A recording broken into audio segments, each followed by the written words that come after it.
Hello friends, હું છું Nitaben cooking ચેનલથી. મારી ચેનલમાં ફ્રેન્ડ્સ તમારું ખૂબ ખૂબ સ્વાગત છે.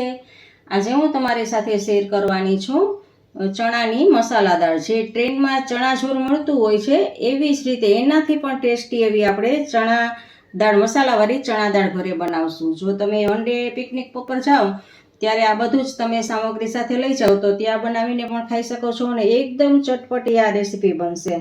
તો ફ્રેન્ડ્સ, જુઓ, આ રેસીપી બનાવતા પહેલાં જો તમને મારી આ રેસીપી ગમે તો લાઈક અને શેર કરજો, અને હજી સુધી તમે મારી ચેનલને સબસ્ક્રાઈબ ના કર્યું હોય તો સબસ્ક્રાઈબ કરજો અને બાજુમાં રહેલ બેલ આઇકન પ્રેસ કરજો, જેથી મારી નવી નવી રેસીપીના નોટિફિકેશન તમને મળતા રહે.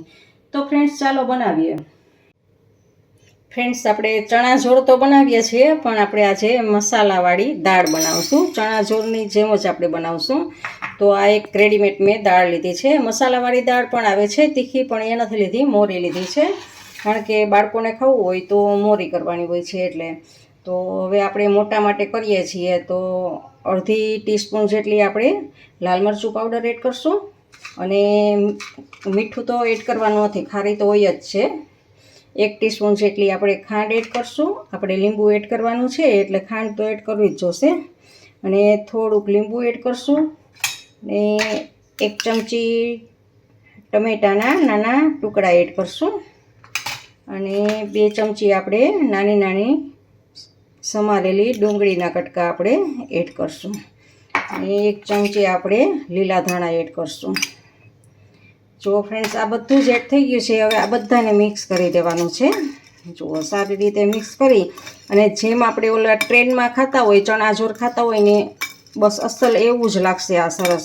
તો તમે જ્યારે પણ બહાર ફરવા જાઓ ત્યારે આ દાળ, ટમેટું અને ડુંગળી, લીંબુ એટલું લઈ જવાનું, અને તમે ક્યાંય પણ બેસી અને ખાવાની ઈચ્છા થાય તો આ નાસ્તો આપણો બનાવી લેવાનો, ને નાસ્તો બનાવીને ખાઈ લેવાનો. ખૂબ જ મજા આવશે. ચટપટો એકદમ આપણો આ નાસ્તો તૈયાર છે. હવે આપણે એને એક સર્વિંગ બાઉલમાં લેશું. જુઓ ફ્રેન્ડ્સ, કેટલો સરસ, આમ જોઈ ત્યાં જ એમ થઈ જાય કે ખાવાનું મન થઈ જાય એવો સરસ નાસ્તો છે.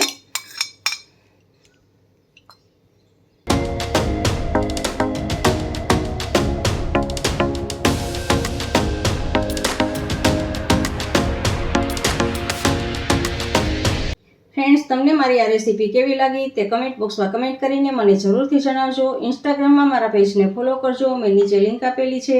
તમે મારી આ રેસીપી ગમે તો લાઈક કરજો, અને તમારી ફેમિલી મેમ્બર્સ અને ગ્રુપમાં શેર કરજો, અને મારી ચેનલને સબસ્ક્રાઈબ કરવાનું ભૂલતા નહીં. આવજો, બાય. ફરી મળીએ નવી રેસીપી સાથે.